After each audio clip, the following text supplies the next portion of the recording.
हमारे देश के किसान इतनी मेहनत करते हैं, इतना परिश्रम करते हैं, जिनका किसी से भी तुलना करना व्यर्थ होता है। वो बहुत मेहनत करते हैं, दिन के दिन रात की रात अपने खेतों में पड़े रहते हैं, तब जाकर वो कुछ अनाज, कुछ दालें या फिर जिस चीज़ की वो खेती करते हैं उसको उगा पाते हैं।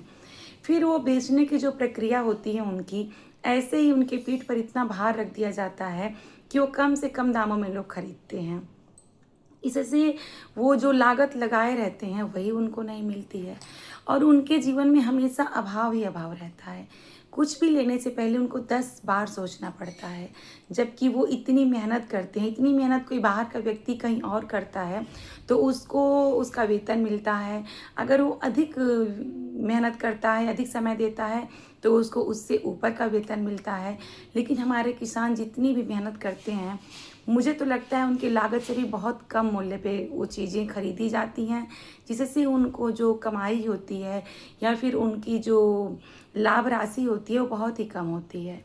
चूँकि मैं भी एक किसान परिवार से हूँ, मेरे पिताजी भी किसान थे, तो मुझे बहुत अच्छे से पता है जब गेहूं में पानी चलना होता है तो नवंबर दिसंबर की रात में रात रात भर वो लोग पानी चलाते थे। इतनी ठंडी में भी पानी चलाते थे और इतना मेहनत किया जाता था, फिर भी वही चीज़ें होती हैं कि परेशानियों में ही जीवन गुजरता रहता है। अभी धान के रोपनी का सीज़न है, बादल से बारिश आ ही नहीं रही है, तो फिर पानी चलाने के लिए डीजल की व्यवस्था। अब तो मोटर लग गए हैं तो बहुत सारे लोग मोटर से पानी चलाते हैं, पर जो खेती हमने देखी हुई है वो इतना डीजल लगता था पंप सेट में जो भी रहता था कि वो डीजल में ही कमर टूट जाती थी, इतनी परेशानियां होती थी। तो इसी को यथार्थ करते हुए हमारे मुंशी प्रेमचंद जी लिखते हैं कि किसान धरती पर पसीना बहाता है।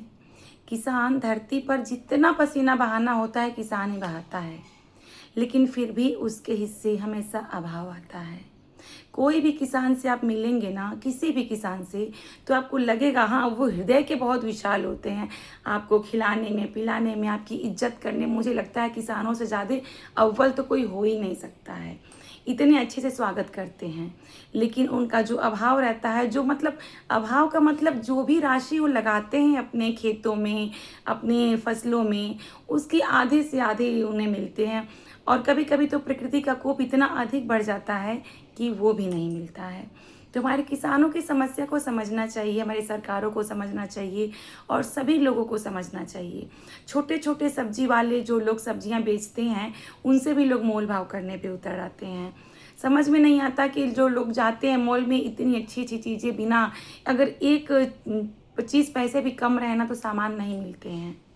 लेकिन हमारे किसानों से इतना मोल भाव किया जाता है, इतना उनको दबा दिया जाता है ना कि क्या ही बताएं। सरकार से भी मैं निवेदन करती हूँ कि जो भी ये लोग वीडियो देख लें अगर, तो थोड़ा बहुत उनके ऊपर जो भी चीज़ें प्रेशराइज्ड है या फिर जो चीज़ें उनके हक में नहीं है उसको हटाएं और उनके हक की चीज़ें उनको दें। नमस्कार।